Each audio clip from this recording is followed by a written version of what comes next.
Ladies and gentlemen, good afternoon and welcome. Today we will be looking at our results for 2017 and we will provide an update on our targets to 2021.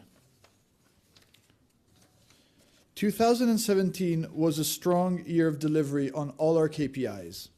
Looking at the plan update, we've made substantial progress on strategy, enabling us to improve the key targets to 2021. Given the additional visibility from a strong 2017 and the extension of the regulatory environment to the end of 2019, we have rolled forward our existing dividend policy of 2.5% growth by another year to 2019. This will be a floor in real terms over the plan horizon.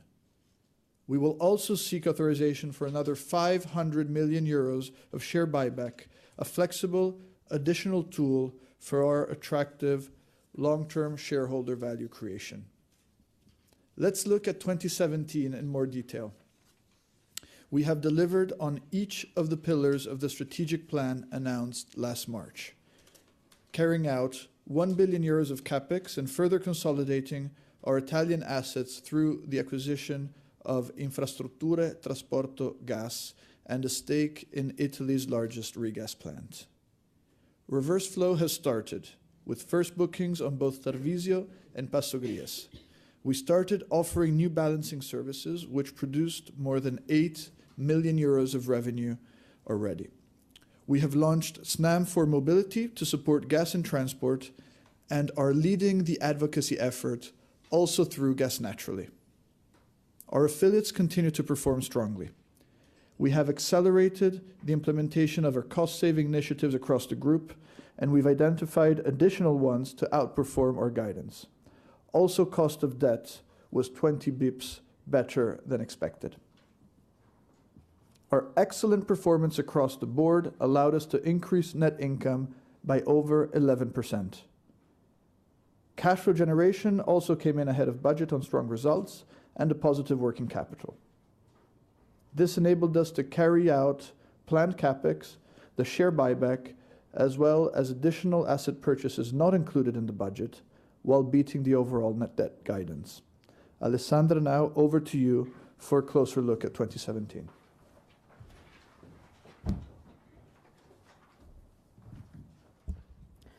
Thank you, Marco.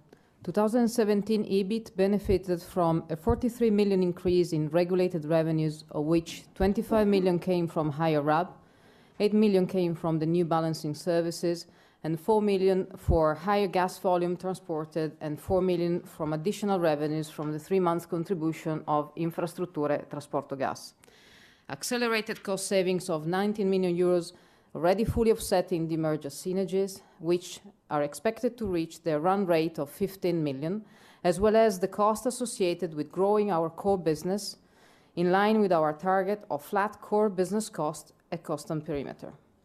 Depreciation rose by 30 million, mainly due to the higher RAB and changing mix. Going forward, we expect depreciation charges to increase slightly faster versus the historical pace. Please remember that depreciation is returning and allow revenues after a two-year time lag. Other impact on EBIT include lower capital losses and amortization for 35 million, the absence of the one-off demerger cost of 7 million, partially offset by the lack of positive contribution of unaccounted for gas for 17 million euro, higher risk provision, and the contribution to Snam Foundation. With regards to the outperformance on cost savings, you may remember that this is a result of a company-wide program launched last year. Key 2017 savings were achieved by integrating the control rooms and maintenance procedures of transport and storage, and the adoption of new technologies to improve energy efficiency and remotely manage our infrastructure. We also reduced external costs thanks to a decline in consultancy services and the internalization of recruitment activities, as well as the simplification of ICT applications and optimization of our procurement terms. The increase in savings compared to the target we provided a year ago is mainly due to the acceleration of corporate initiatives.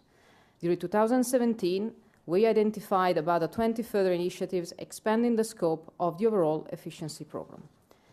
The increase in net profit was driven by the improvement in EBIT, explained before, as well as financial outperformance for 36 million euro, mainly due to the reduction in cost of debt, as well as, to a lesser extent, the reduction in the average stock. The net income from associate also grew in the period by 15 million, mainly driven by the full year inclusion of GCA and the performance of Italgas, partially offset by the impairment of Interconnector, driven by the alignment of our book value to the value of the acquisition of a further 8% stake. Overall, our income taxes in 2017 were 17 million lower than prior year, corresponding to a tax rate of approximately 27%, in line with guidance and benefiting from a decline in the corporate tax rate. Cash flow from operations for the period amounted to almost 1.9 billion euro, benefiting from a 325 million positive contribution of working capital. Of this, 266 million is tariff-related items and include 165 million for overcharging and penalties for exceeding committed capacity, which will be reimbursed over the coming years, and 100 million euro due to the change in time lag between the cash-in of tariff-related items not yet paid to the equalization fund, which may reverse in the future. Cash flow from operation fully financed net investment of 1,046 million and dividends for 718 million euro. In addition, we executed 210 million of share buyback and invested 217 million in the acquisition of Infrastrutture e Trasporto Gas and a stake in ALNG. We also supported a cash call for TAP for 220 million euro. This led to a negative cash flow of 505 million euro and to a year-end net debt of 11,550, better than our guidance of 1.8 billion, excluding the true-up from TAP. The reduction in the cost of debt to 2%, 20 basis points ahead of guidance, was achieved thanks to a number of actions. 2.2 billion of new bonds at an average cost of 1% and a maturity of circa 7.5 years, with a wide diversification of the investor base. 310 million of a 20-year tenor loan with the EIB at a fixed rate of 1.5%. Optimization of our treasury management and credit lines, leveraging on the abundant liquidity in the banking system. As a result our liability management effort, the average maturity of medium to long-term debt has increased to 5.5 years from 5 at the end of last year, with future maturities well spread over time. Our liquidity profile remains strong, with around 3.2 billion euro of undrawn credit committed facilities, which more than covers 2 years of financing needs. In 2017, our credit metrics remain well within the rating agency's thresholds, including adjustments, which, as you know, are net debt to RAB, including associate, of 60%, and funds from operation to net debt well above 11%. Looking forward, our focus remains on de-risking our business plan, managing the impact of possible increase in interest rates.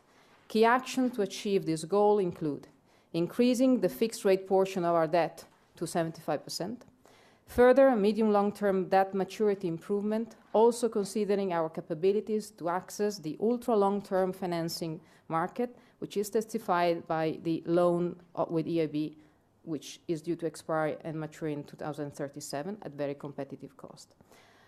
750 million of in 2019-2020 pre-hedging actions, and a liability management exercise for 650 million executed last October. Furthermore, a 2-year extension of our 3.2 billion of syndicated loan facility to 2021 and 2 billion 2021 and 1.2 billion to 2022. Moving on to cost of debt, we expect it to reach 1.8% for 2018, thanks to the full year effect of the last liability management exercise, which impacts 2017 only for 2 months, the expiry in March of our 850 million bond with a very high coupon at 3.875, and the continuous focus on treasury optimization measures. On top of this, potential upside could come from the rollover of approximately 2 billion of public fixed-rate bond expiring in 2019-2021.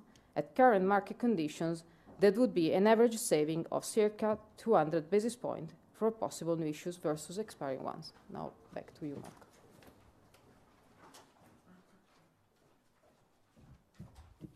Thank you, Alessandra. Let's now look at the future, starting from the supportive gas scenario in Italy and globally. In Italy, we've seen a stronger than expected growth in demand. Industrial production growth, coupled with French nuclear outages and lower hydro generation, led to a near 5% demand increase for the second year in a row. Looking forward, we see positive tailwinds for natural gas. The Italian National Energy Strategy includes a commitment to phase out coal by 2025, adding 5 BCM to our base case demand. We expect this to be partially offset by new investments in energy efficiency, both in the residential and industrial sector. In addition, there's an increasing recognition of the role that gas can play in the fight against air pollution and greenhouse gas emissions.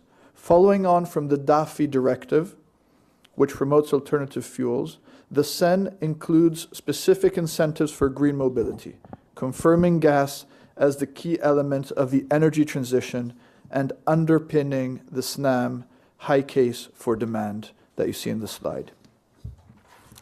The high demand peaks which occurred during the recent extreme weather conditions have highlighted the value of our uniquely flexible transport and storage system. This has been true in terms of guaranteeing supply, but also helping to mitigate prices.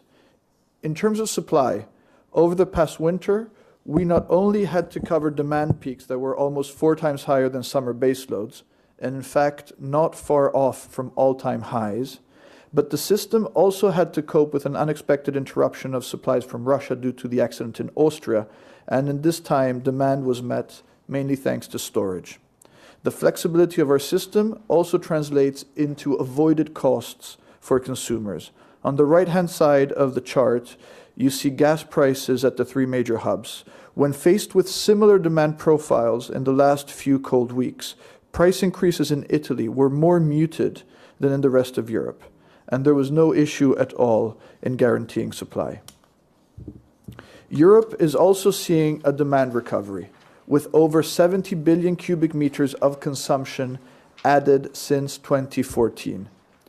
A key trend here has been the switching from coal to gas, especially in the UK, thanks to the carbon floor pricing, and in Northwest Europe. Looking forwards to 2025, demand will continue to be underpinned by the phasing out of coal, which still accounts for 23% of power generation in Europe. This is equivalent to around 180 billion cubic meters of gas demand on a 1-to-1 substitution basis. This trend is widely supported by EU policies, such as a tightening of ETS and the proposed EPS limit, which should exclude coal-fired power generation from the capacity remuneration mechanism. At the same time, domestic production in Europe is decreasing faster than forecast. Imports in 2017 were 30% higher than in 2014. The growing gap between demand and domestic production will require significant additional imports from new sources and new interconnections to ensure the continent's security of supply. Moving now to a global view, we see significant increase in consumption in North and South America, the Middle East, as well as China, all supportive of energy infrastructure development and related energy services.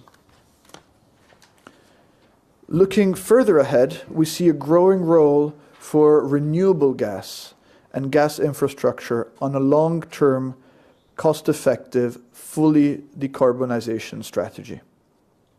A recent study conducted by Ecofis and a group of the leading European TSOs concluded that renewable gas production in Europe on a sustainable basis could amount to 120 billion cubic meters. That's almost the equivalent of Europe's entire natural gas production today. And this excludes any upside from CCS, from carbon capture and storage.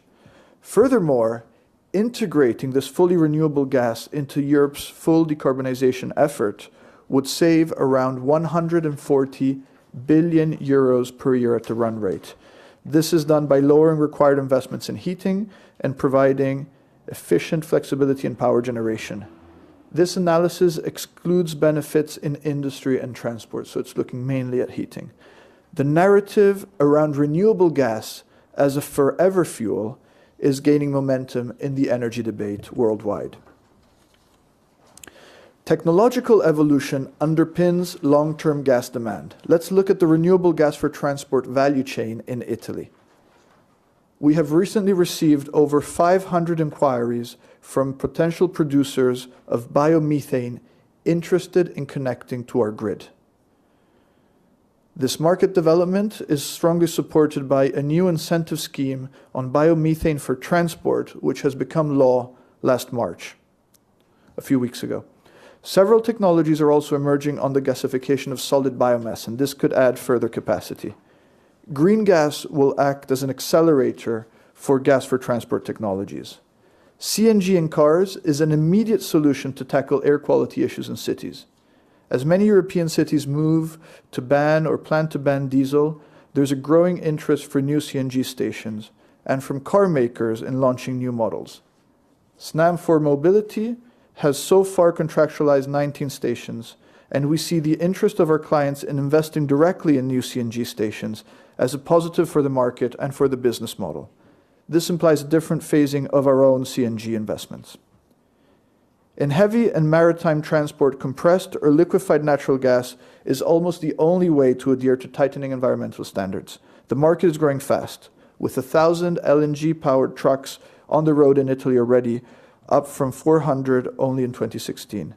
And the total LNG demand for transport is expected at 2 to 3 billion cubic meters by 2030.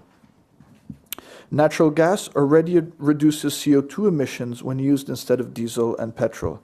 But when it's combined with biomethane, it becomes a key part of a long-term zero CO2, fully decarbonized strategy.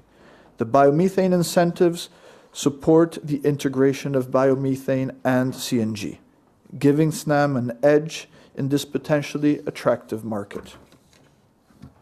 Turning now to regulation. A further 2 years of stability has been ensured by the transition period, which will keep the main elements of the fourth regulatory period stable to 2020 for both transport and storage. The main impact of the transition period on our plan is the one-off uptick on RAB.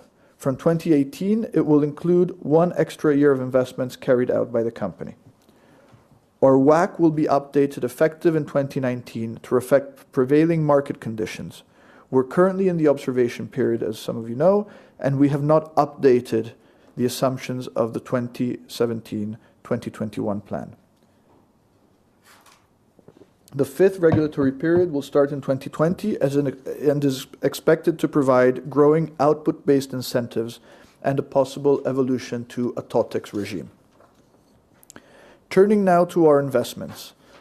Last March, we presented a 4.7 billion euro plan for the 2017-2021 period. On a like-for-like basis, this has now increased to 5.2 billion. On the development front, the main new initiatives are the inclusion of the methanization of Sardinia, which we expect to be fast-tracked by the regulator, and we've also added additional infilling wells in storage and some investments in technology. Additional pipeline substitution investments have also been included. We're also seeing a new effort of digitalization that we'll talk about. Increased investments, faster capitalizations, and the regulatory uptick on RAB support stronger asset growth to 2021 of around 2% CAGR. The changing investment mix will also drive a slightly increasing amortization trend.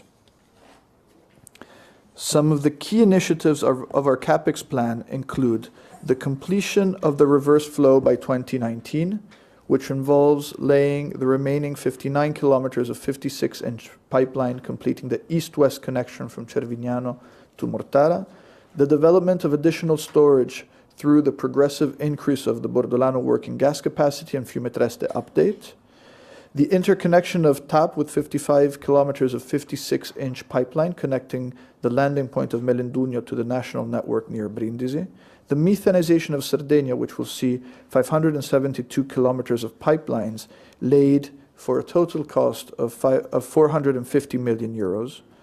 We are consolidating of this 450, 300 million euros in our plan to 2021, with the rest being in the following 2 years. With regards to pipeline substitutions, we have included 650 kilometers of substitutions in the plan. A significant part of our CapEx, around 360 million euro in total, is devoted to energy efficiency, best-in-class practices on methane leakage, and the adoption of innovative solutions. Key pillars of our energy efficiency efforts include the replacement of older turbines in our compressor stations with new models that save around 20% energy consumption, and installing new units to produce electricity and heat on site, as well as renovating some of our buildings and lighting and other energy consumption to improve overall energy class. We have signed an agreement to acquire an energy efficiency company and plan to offer efficiency services also to third parties, providing them with our capabilities. With regards to our efforts to prevent methane leakage, we continue to increase gas recovery and recompression during the operations on the transport network and storage. We're also replacing existing valves with new, lower emission models and pneumatic gas actuators with air actuators. Among the investments in innovation, we're installing industry-leading remote measuring systems and leak monitoring instruments that detect external events in real time and greatly reduce our reaction times and overall emissions. All in all, we target to reduce methane emissions by 10% in 2021 versus 2016. Turning now to our progress on new business activities. The new balancing services launched in October 16 had a first successful year. We're aiming to further improve on the balancing activities, especially on an intraday basis, thanks to a new and more sophisticated artificial intelligence demand forecasting model. Planned new services will include oversubscription and buyback, where we use our modeling of network flows to increase available capacity at entry points, easing bottlenecks and providing greater liquidity. We're also introducing new services to increase the flexibility of storage, leveraging our portfolio of assets to offer short-term products also on a virtual storage basis. 2017 also saw the birth of Snam Global Solutions, which aims to be a business integration partner along the midstream value chain with services including consultancy on greenfield and brownfield projects, training, and O&M.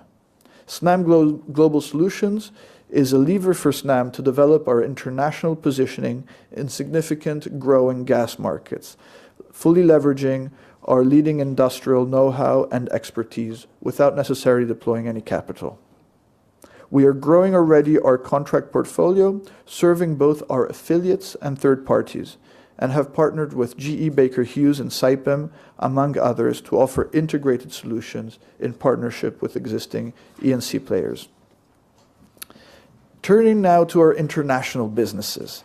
We have continued to support their performance from an operational, financial, and regulatory standpoint. The key highlights of our affiliates include the continued optimization both on the financial side and operational in our two Austrian businesses. In Austria as well as in France, we have a good regulatory visibility now until 2020. In France, the regulation of TIGF's storage business, a change which recognizes the value of these assets to the country's energy requirements.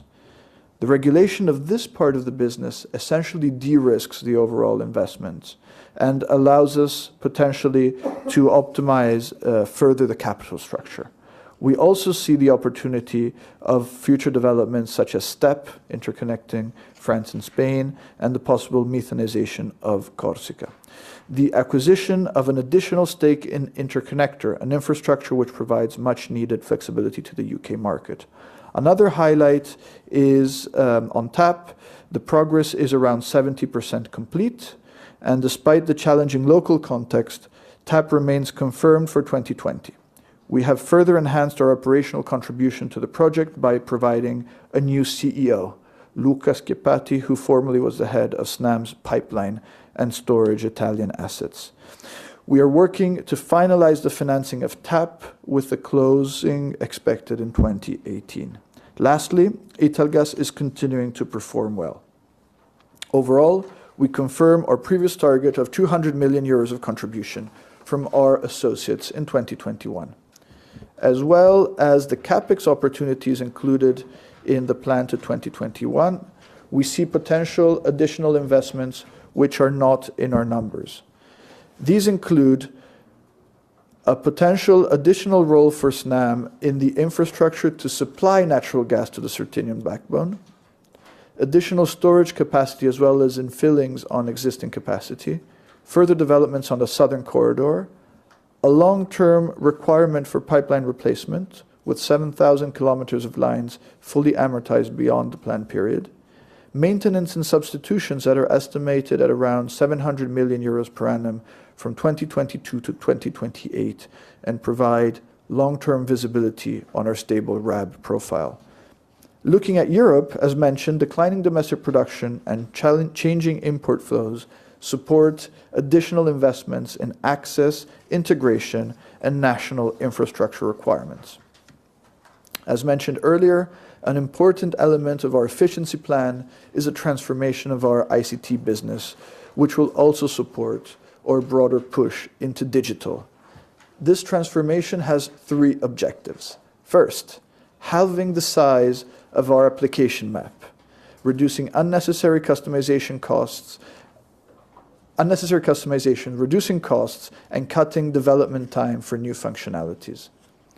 Second, exploiting the advantages of cloud technology development while maintaining end-to-end direct control over the more strategic applications in our systems.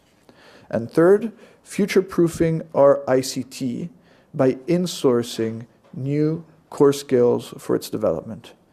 Our streamlined ICT will support also our accelerated digital transformation pursued by our newly formed Digital Transformation and Technology Unit. We firmly believe in digital as a tool to improve safety and efficiency in our business, better serve our clients, and increase the liquidity of the Italian gas market. As well as working to grow Snam's business, we're also making it more streamlined, agile, and efficient. In 2017, we launched a program to train a team of 40 internal resources on best-in-class lean and agile methodologies, with an aim to rethink our processes end-to-end so they can be optimized. To date, they've identified and implemented already 200 different initiatives, which will contribute to our cost reduction. But the lean initiatives are only a part of our overall cost reduction efforts, which also include the integration of storage and maintenance operations as discussed last year. Overall, we have 70 specific cost-cutting actions. These actions have not only allowed us to outperform on 2017, but also to increase our overall savings targets by more than 60% in the plan. Overall, our enhanced efficiency program will enable us to keep core business costs flat in real terms between 2017 and 2021, offsetting emerging costs from the Italgas demerger and the higher cost of growing our core business and regulated services. Costs from new businesses will grow the total cost base, but will provide positive margins by the end of the plan, with profits growing thereafter. Let's look at our improved 2021 targets. Consolidated RAB will grow 2% a year. Operating profits will grow 1%, while EBITDA at 1.5%, as it excludes the increase in D&A. Net income growth to 2021 will be around 4.5% a year, better than the 4% announced a year ago. This CAGR, starting from 2016 numbers, is driven by the operating performance, increasing income from associates, lower financial charges, and taxes. As mentioned, dividend per share will increase by 2.5% in 2018, payable in 2019 in 2 interim tranches, and a further 2.5% in 2019, payable in 2020. The resulting level will provide a floor in real terms to the end of the plan period. We see a decline in our payout ratio over the plan period. Our growing results will generate strong cash flows, fully covering our organic capex requirements and our extended dividend policy, meaning leverage will be broadly unchanged. This leaves Snam with some strategic optionality, which we will continue to pursue with the strict discipline which has guided the investment decisions we have made so far. We reiterate our capital allocation approach outlined a year ago. We will only invest at or above the risk-adjusted returns available on regulated organic capex, and we are committed to our current rating metrics and risk profile. Furthermore, We assess investments based on whether they enhance the value of our existing assets, allow Snam to play an industrial role, and third, support additional growth and strategic optionality for the business. In addition, we're seeking authorization for a new 500 million euros share buyback from our AGM, as well as the authorization to cancel existing treasury shares. To conclude, Snam can now count on a further year of strong delivery, well ahead of expectations, providing further visibility on our enhanced 2021 targets. CapEx will be 900 million euros in 2018 and 5.2 billion euros in the plan. Consolidated RAB will be around 20 billion euros next year, with the 2% growth to 21 compared to 16. This represents an improvement on the 1.4% CAGR announced last year. Net income will amount to around 975 million euros in 2018. Our forecast for net income in 2021 has also increased. Our extended dividend policy of 22.09 euro cents in 2018 and 22.64 cents in 2019 provides growing shareholder remuneration for the next 2 years. Our disciplined approach to financial flexibility will further enhance returns through value accretive investments and the flexible buyback capability. Finally, our net debt guidance for 2018 is 11.5 billion euros, assuming neutral working capital and a net cash-in of approximately 240 million euros from the TAP true-up. To summarize, it has been a great 18 months and first year of the plan. We have delivered exactly what we promised when we demerged Italgas and launched the new Snam. We're seeing an increasingly supportive environment for gas infrastructure requirements. We have now achieved strong operating momentum behind the business, and we enter 2018 with a clear sense of direction and a team fully committed to delivering on our upgraded targets for growth.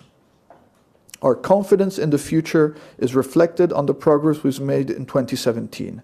The business is delivering improved growth rates and an attractive and sustainable return for shareholders.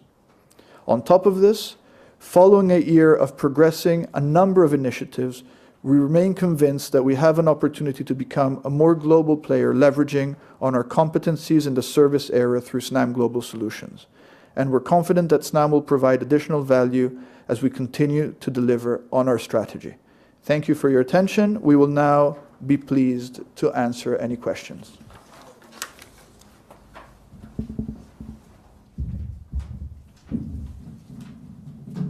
Ladies and gentlemen, we are now opening the floor to the Q&A session. I kindly ask you from the floor to raise the hand and say your name and company name before asking the question. And operator, please, can you remind how to register from the conference call?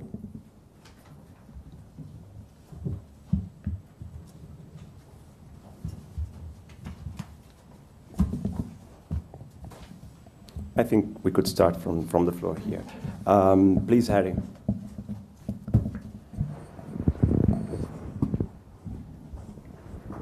Thank you. It's Harry Wybird from Merrill Lynch. Two questions from me, please. First one on international investments. Your domestic investment plan is up. Your buyback plan is up.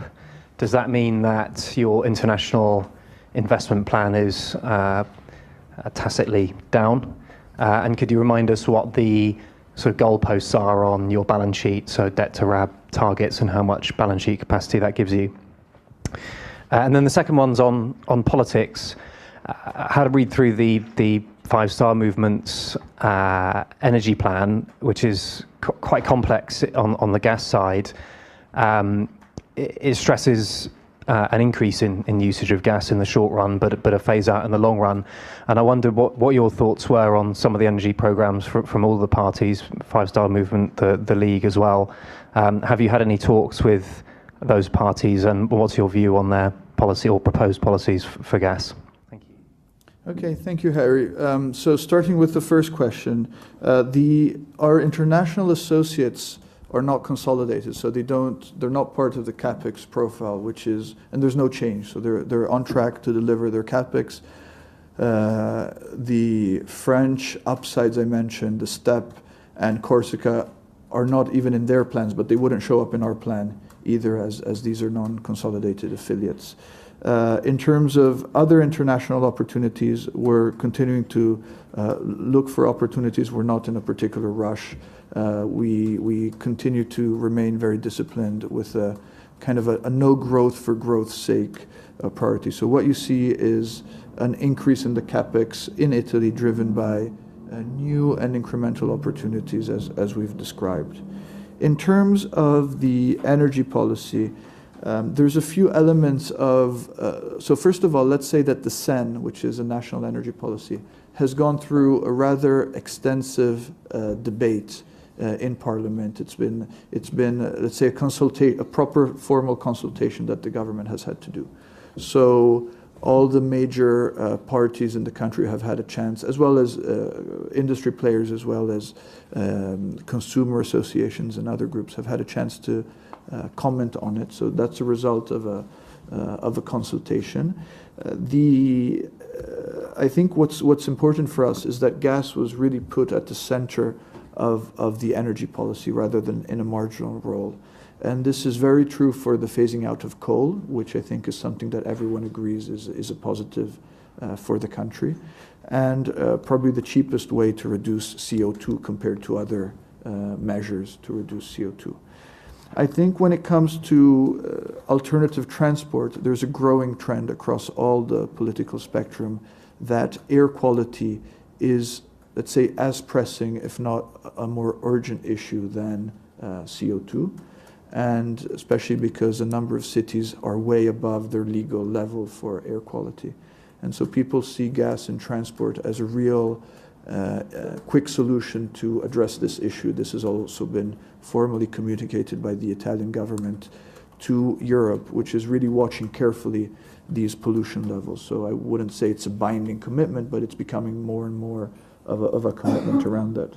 So I think there is a lot of consensus around the political spectrum around the central role for gas in the medium term. When you look at the very, very long term to a fully decarbonized outlook that some people are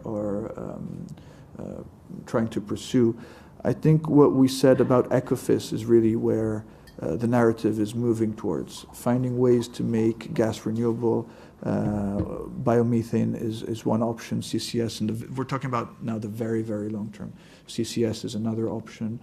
Power to gas is another option. I think it's very encouraging to see that across the industry spectrum, a number of players are now fully investigating each of these alternatives. Rui? Sorry, could I just quickly follow up on the balance sheet headroom point? The net debt to EBITDA threshold set by rating agencies is 60% on a rating adjusted metrics. So we are, with our slightly more than 50%, well within the boundaries of what is allowed for. I think you can make your own assessment, given our RAB, what that may mean in terms of broadly financial flexibility that we have. But okay, this is still above what is implied in the regulatory WACC. So that's why we are not in a rush, because we are more levered than what is recognized in the regulatory WACC. Thank you. There's Rui just behind you. Jose Ruiz from Macquarie. Just two questions. First of all, can you please specify what has changed compared to the previous CapEx plan? Which projects have you added that justify the 10% increase? And secondly, if you look at consensus numbers, the previous guidance, 4% growth, is still ignored. What makes you think that the consensus will follow the new guidance, the 4.5% growth in EPS? Thank you. So on the CapEx front, there's an increase of 500 million. So we said 300 million of that comes from Sardinia.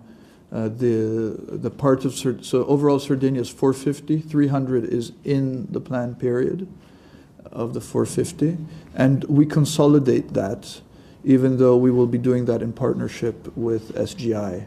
But because we consolidate, we report 100% of that number. Then we have around 100 million of faster amortizing, let's say, technology, ICT and technology related investments. And then we have another 100 million of new transport and storage capex that wasn't in the previous plan. And this is a mix of new activities in storage and some acceleration in the substitution, as well as some maintenance capex. So that's what we see as in terms of new opportunities. In terms of the consensus, I'm not. Can you? What exactly do you? No, I mean consensus. If you look at consensus, is growing EPS below 4%, which was your previous guidance. What makes you think that the new guidance 4.5% CAGR is going to make consensus move a little bit closer to that guidance? I think it's a question for you guys to answer. I mean, we're providing our outlook to the best of our knowledge. I think in terms of 2018 outlook, at least, we've tried to be very precise with a specific number, which is 975 million euros of net income. So I think that's just a view that people have to take on our plan. Stefano, please. Stefano Gamberini from Equita SIM. Two quick questions, if I may. The first regarding the international opportunities. You have here a list of opportunities that you are looking after. What is, in your view, the most interesting one, and which that could materialize quickly? Clearly, I'm referring to the two feasibility studies of new interconnectors between Greece and Italy, and if you think that this could be an opportunity that could arrive quite shortly. The second question regarding the review of 2020, the introduction of TOTEX. What is the main risk you see with the introduction of TOTEX for your company, or in general, the main risk you see in the regulation that could be updated in 2020? Because if I'm not wrong, in 2019, the update of WACI is more or less automatic. Many thanks. Thank you, Stefano. So on the capex opportunities, the reason we've put them there, it's to make very explicit that they're out of the plan. So I don't think we have a ranking or a priority yet. These are opportunities that we're monitoring. They could take time. Some of these projects have been in discussions for decades. Let's just think about the STEP project between Spain and France or others. So I would say that nothing is imminent. The interest from third parties to come to Italy and to use Italy as a hub, I think is very interesting. We've been saying this for a while now. It just confirms the strategic value of our assets for the very long term, for the benefit of the whole of Europe. But I don't think we're in a position to pick one of the different routes. There's a number of moving parts. There is, of course, TAP, which I said is 70% complete. There's TAP Phase 2. There is Poseidon, which we're not involved in. There's a Greek to Bulgaria interconnector that we're not involved in. There's Turkstream. There's the whole development in the Eastern Med. Some people have talked about an East Med opportunity. Some people think that the Turkstream could go up through Eastern Europe. I think there's a number of opportunities around the whole kind of Balkans, Eastern Europe, Southern Europe area, but I don't think we're yet in a position to comment specifically on this. And you'll see the progress, and you'll read about the progress. These are going to be very visible and public projects. In terms of TOTEX, the risk I see is that we don't take the change seriously enough in terms of changing our company culture. This is a big shift in the way you run the business, because in a post-TOTEX environment, you need to really be able to predict with the maximum degree of accuracy your capex, which is something that the EPC contractors have to do for a living, but it's something that we've never really had to do because we retain that flexibility to get reimbursed anyway.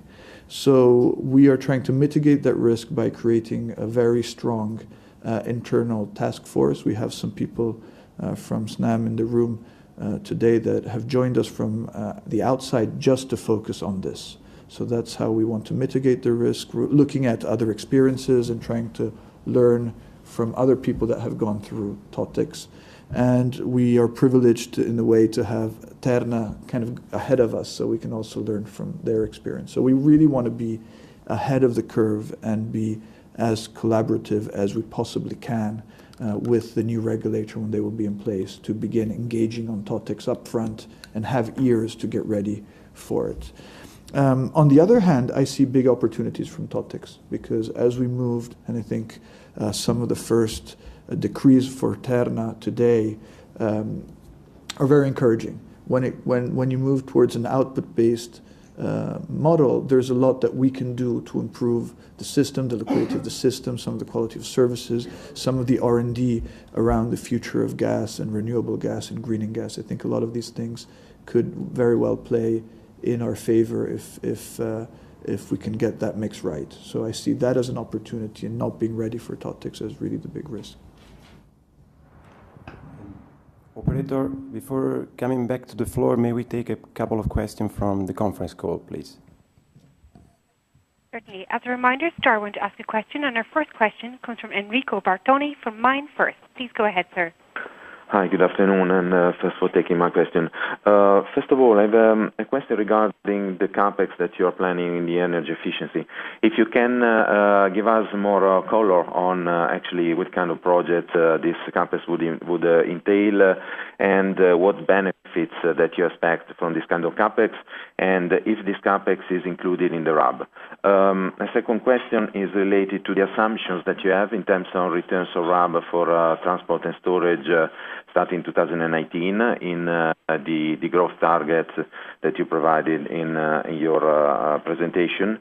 And then I have a question regarding slide 11. So the slide when you show the next expiration of bonds, it seems that actually the bonds that are expiring in the next few years have a quite high coupon. So if you can elaborate a bit on the third opportunity that you have in terms of reducing your cost of debt, if you can give us some hint about the assumptions that you have in cost of debt from 2019 to the end of the plan. Okay, thank you, Enrico. I will take the first two and then leave Alessandra to answer your question on slide 11. So on slide 21, which is the energy efficiency slide, with the exclusion of the 17 million that we will pay for TEP, which is the energy efficiency company, the other numbers are all in the RAB. You can see on the slide itself a breakdown. I won't read it, but there's quite a detailed breakdown of what the investments will be, and they will all be part of the network to make it more efficient and to reduce the emissions. And the know-how that we will gain from these investments will really bring us at the forefront of energy efficiency in our sector. So that's why we plan to then transfer these skills not only to our affiliates, but hopefully sell them also to third parties as well as to industrial customers. Including the regulatory assumptions in the plan, as mentioned, we've kept the same assumptions as last year when it comes to WACC. So just to remind everyone, that was a 20 basis points reduction from the current WACC in transport as a consequence of the adjustments that will happen this year with effect next year. Alessandra, do you want to comment on slide 11? What we simply wanted to say is that, as you notice on the slide, there are some bonds that still have very high coupon. If we apply the current market environment to these bonds, this would imply a saving overall of 200 basis points. And so we're talking about 2.2 billion of debt, but this is just to say that assuming market environment doesn't change from today, this is the maximum type of benefit that we could aim of achieving. Now, in our plan, what we are looking at and assuming in the numbers that we've given, including the CAGR of the net income, is actually the forward curve and the expectation of growing rates, i.e. we are not factoring the benefit that this slide implied, but this is something that we'll keep working on to the extent the market allow us to do so. In terms of overall cost of debt, as we said, 2018 is 1.8%. We hope at current environment and based on current forward curve to be able over the next 1 or 2 years to further reduce it very slightly, but then we will see towards the end of the plan an increase of the cost of debt back to more or less current levels. Thank you. take our next question from Javier Garrido from JP Morgan. Please go ahead, sir. Yeah, good afternoon. I have just one question. Is in general, you could elaborate a bit more about the rationale of your combination of dividend policy and share buyback. Firstly, you have asked permission to cancel the shares you have already bought back. Will you do the same with the 500 million euros of buyback you are planning now? And then, if I am correct, you are still basing your dividend policy in DPS growth. Considering the amount of shares you are buying back, this 2.5% DPS growth will actually mean a reduction in the total dividend paid. So given that you are so comfortable with your debt to RAV level, is there any reason not to expect that at some point the dividend, not just the DPS, but the total dividend will grow and shareholders will benefit from the cancellation of shares? Thank you. Thanks, Javier. So we have not asked for any formal authorization on the new shares that we're buying back. So we're not committing to what we do with the 500, with whatever shares we buy as a consequence of the new plan. I think it's rational once you have bought back shares, just generally speaking, apart from the ones that you may need for particular instruments like the convertible or management incentives, the rest of the treasury shares, there's no real value in sitting on them for a long period of time. Regarding the dividend policy, we certainly your analysis is correct. If we were to buy all the shares, we would have let's say an accretion, so to speak, from an overall dividend perspective. But we really look at the dividend, as we mentioned last year, we want it to be supported by the earnings more than by the balance sheet. And so we look at the dividend as compared to the earnings growth, and we want it to be not only sustainable, but we also mentioned we wanted the payout to come slightly down from where we were at the beginning in 2016. So we look at the dividend as comparing that to the earnings growth and the longer term earnings outlook. I hope that answers your question. It does. Thank you. Stefano? No, James. Hi, James Brown from Deutsche Bank. Three questions, if I may. The first is just on the output-based incentives and following along a little bit from some of your comments earlier as that as a potential opportunity and some positive signs from the paper that was released for Turner. Should we expect something similar to be coming out for you anytime soon, or is it going to be years before we get more details on what your output-based incentives would look like? Secondly, just a bit of a follow-up on the last question on the dividend. You obviously gave the floor growth rate for the final 2 years of the plan of being at least in line with inflation. How should we think about that? Should we think about that as plugging that into our models and that's a realistic target to have the dividend growing by inflation in the last 2 years, or is that very much something that you have an aspiration to do better than? And then thirdly, I was wondering if you could just explain where we are in terms of the financial flows on TAP now, because they are a little bit complex.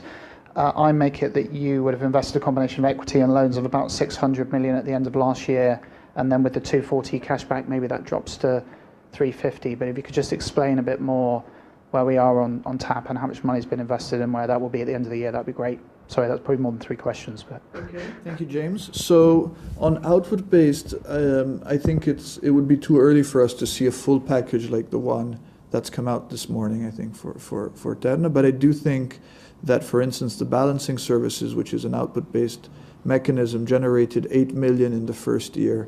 And it's not an easy 8 million.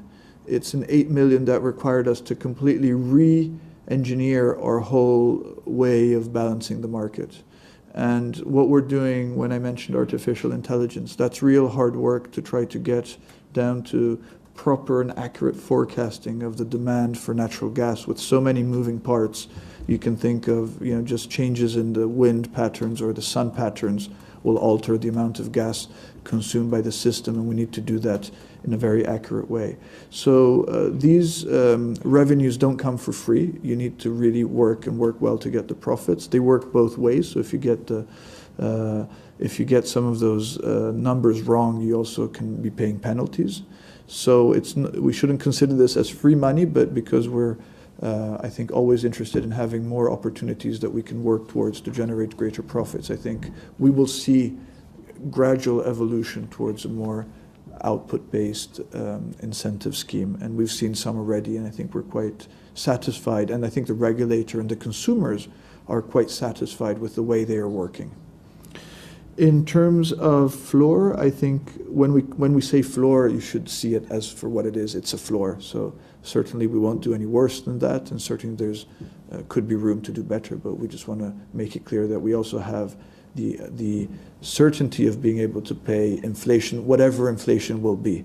So this comes as a consequence of our business being hedged against inflation, and some people are concerned of future inflationary scenario in Europe. In that event, we just want to reassure those people that our dividend will neutralize them from that risk. In terms of TAP, I think your calculation is correct, but Ale, maybe you can, if you have anything more to add. I think the concept is that we're working on the financing together with the other shareholders and TAP to get to financial close during this year. Once the financing will take place, what we call true up is effectively that we will get back some of the money that we put in as equity. We estimate this to be around 400 million, which is why we are providing numbers adjusted, as we said. So we will continue to provide cash call during the year, and then at the point of financial close, we will get back approximately 400 million through the cash call.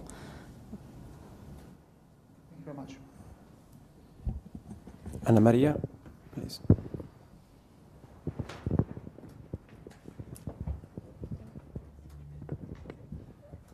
Thank you. It's Anna Maria Scaglia from Morgan Stanley. I've got 3 questions, if I may. The first one is about Greece. You've been quoted by the press as one of the interested parties in DESFA. I was wondering if you have an idea when you can provide us an update in terms of timing. The second question is around CapEx. And I was wondering what's the level of CapEx in your plan which is already authorized? Because we're reading in the press, that some of the not in my backyard type of events come, and it's not just about Puglia, but also Sulmona. So I was wondering how much is authorized.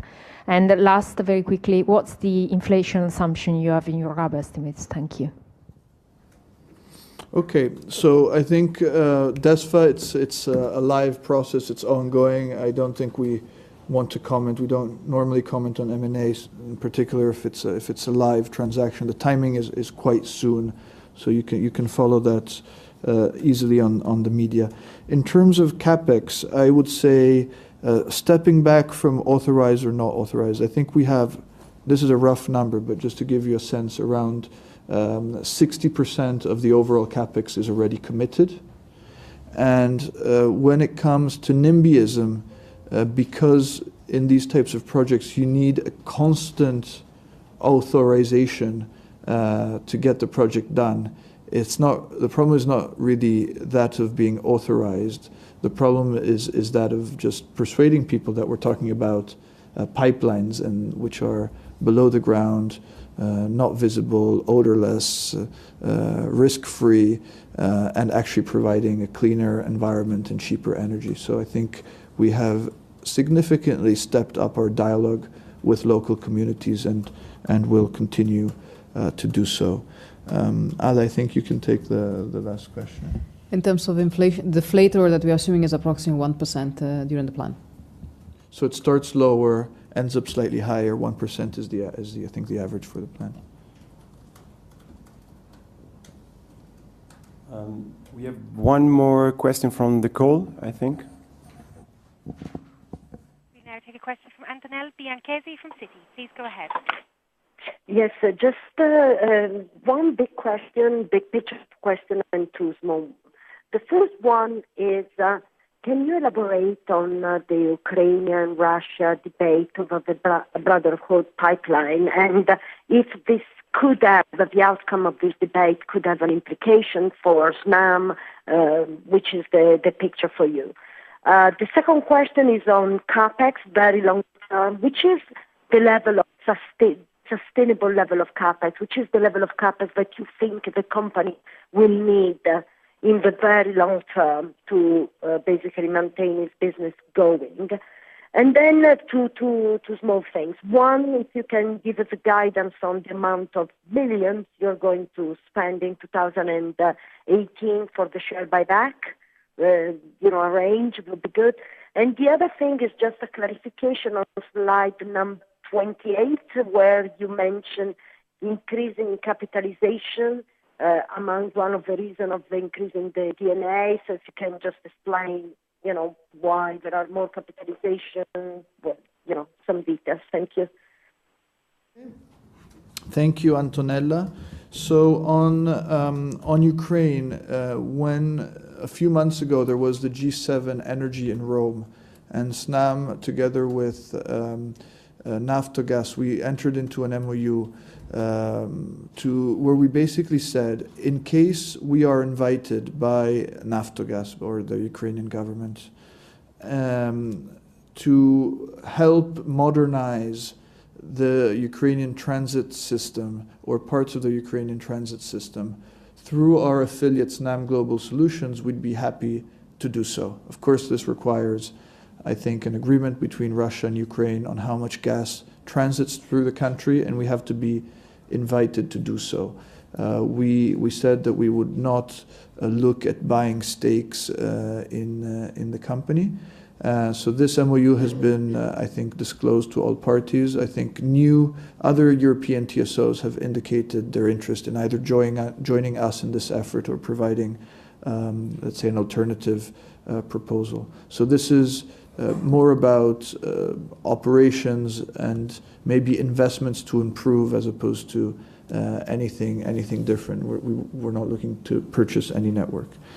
In terms of the CapEx, I think what we've said is that we have, because of the replacements that are necessary with the pipelines being, in some cases, fully amortized, and because of the maintenance CapEx that have to do just with the morphology of Italy and the fact that, and the same applies, as you know, to Italian highways and Italian railway systems. The whole north to south route is subject to some very subtle and small movements that require continuous maintenance and adjustments to all the infrastructure along the north to south Italian route. So between maintenance and replacements, we have a very long-term visibility over the stability of our CapEx, in the sense that CapEx will equal amortization, let's say, for the long term. Whether that's 10 or 15 years, we can debate. In terms of buyback, we don't have any guidance specifically for 2018, so this is a plan that we've asked the AGM at yesterday's board meeting to authorize us for. As you know, under Italian regulations, this will have a validity of 18 months. In terms of capitalizations, I think as we have, maybe Ale, then you can add some details, but as we have more capitalizations in the plan, and in particular we have some more ICT driven investments, these will amortize faster than the normal CapEx, and so this will contribute to increasing the DNA charge. Yeah, just a couple of comments on the buyback. Of course, 2018 guidance on net debt does factor in the buyback executed to date, which is ongoing, which more or less will be around 140 million, just as a reminder. And as the depreciation is concerned, I think the effect is equally split between an increase in capitalization, which came during the life of this plan, with the delay of 2 years for those depreciation to be incorporated in the allowed revenues on one side, and the enhanced investment not only in digitalization, which is very short-lived, but also in things like the energy efficiency investment that we described earlier, which obviously have a shorter life than usual investment in pipeline. Can quantify the change in capitalization, just to understand the dynamic of the EBITDA? I think this plan has approximately 200 million, roughly speaking, of more capitalization versus the prior plan. And as I said, the effect is equally split between the two events. is a 50-50 approximately type of contribution.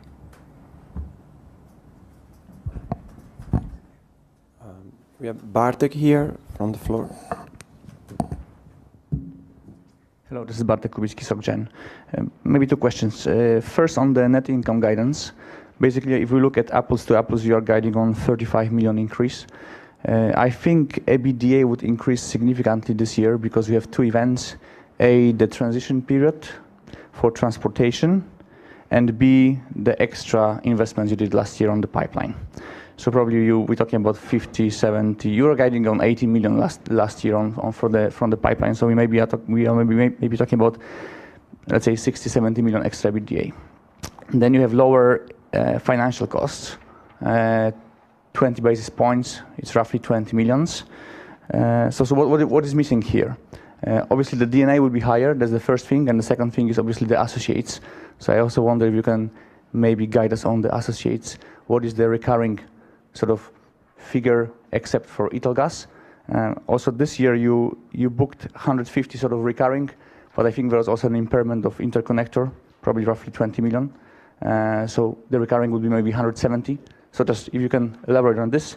And the last one on TIGF, re-regulation of the gas storage in France.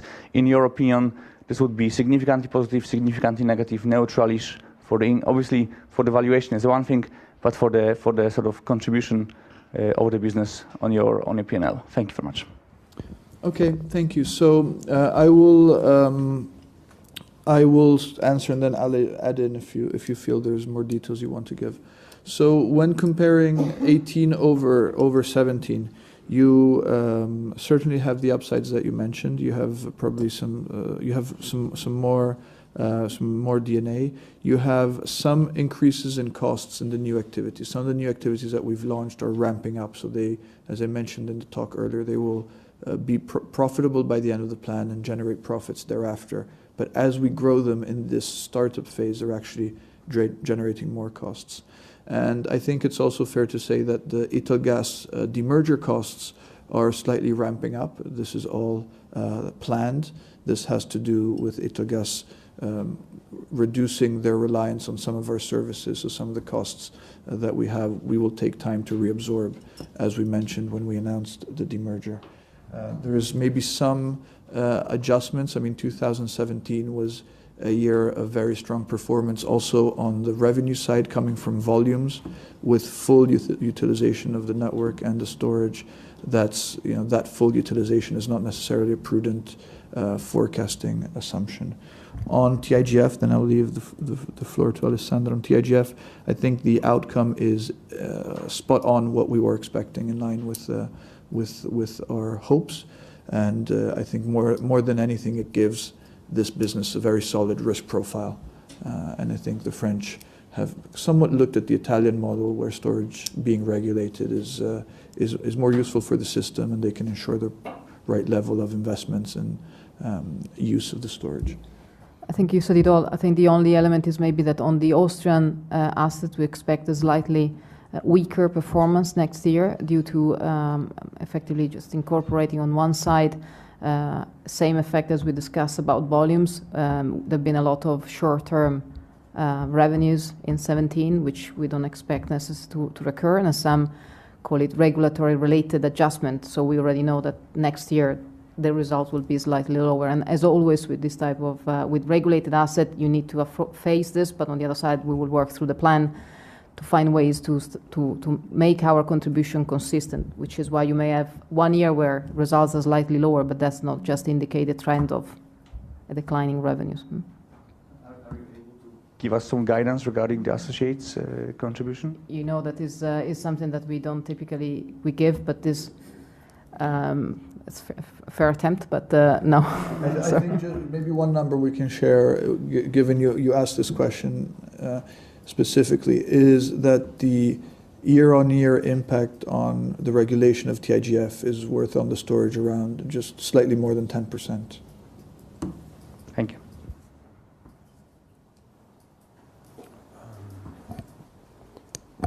There's Olivier here.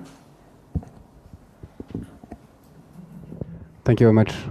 Good afternoon. This is Olivier Van Dosla from Exane. I'm sitting here. Hi. I just also have quickly 3 questions. One, if we can come back to the international operations and your potential there, maybe 3 points on that one. One, in the past, there were some talks about you and Fluxys maybe being able to do something closer together. I don't know if that could ever come back on the table and what your thinking is there.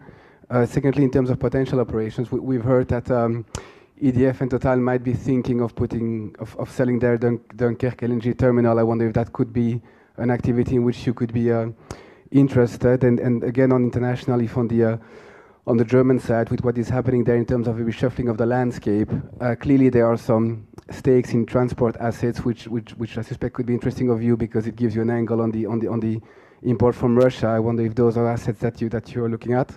A second point was just simply, I was wondering why you have not decided to roll over your strategy plan by 1 year as you used to do. I don't know if there's any factor of risk that you see in 2022 that would provide any lack of visibility, just pure curiosity.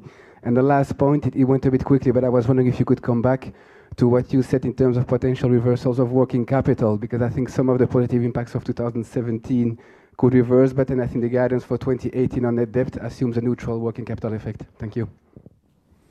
Okay, so on the international, I think with Fluxys we're doing quite a lot already because I spend a lot of time with Fluxys. We have a great working relationship. We are together in TAP for sure, and I think we have a very close level of cooperation.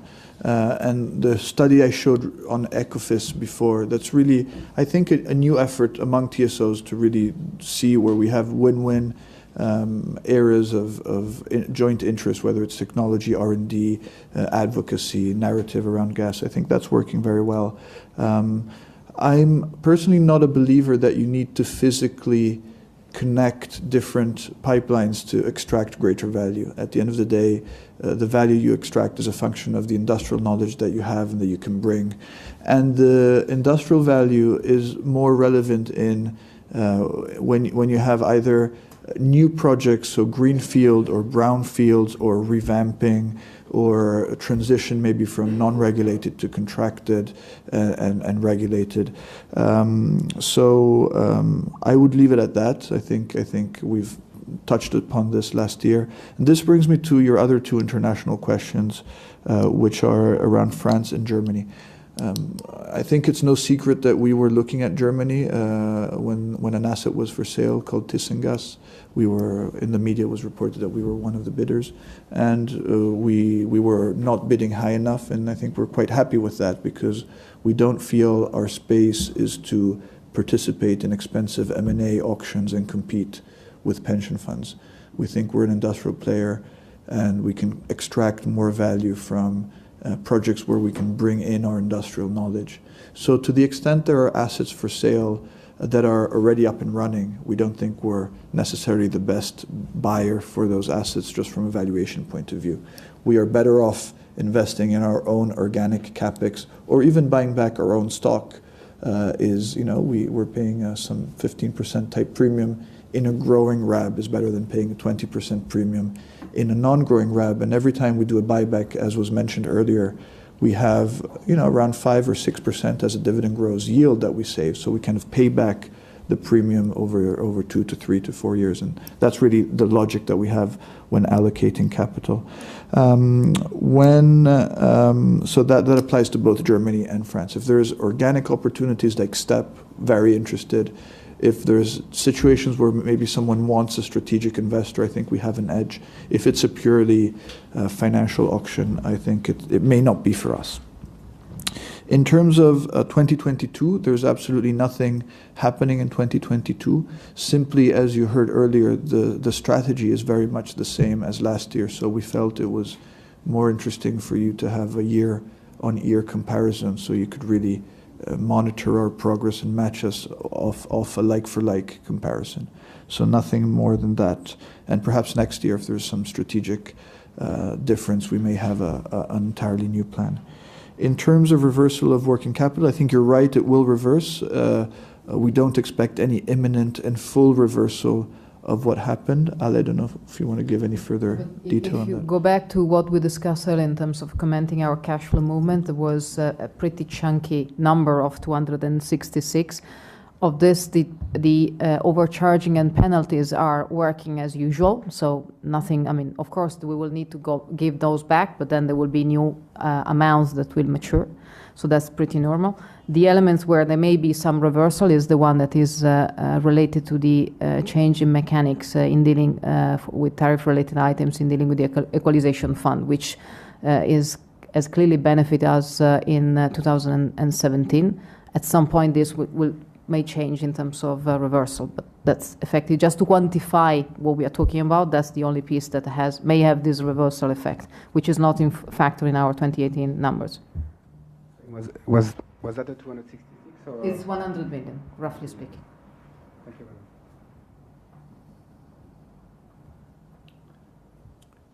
very much. If there are any other questions from the floor or the call, otherwise, please, Stefano.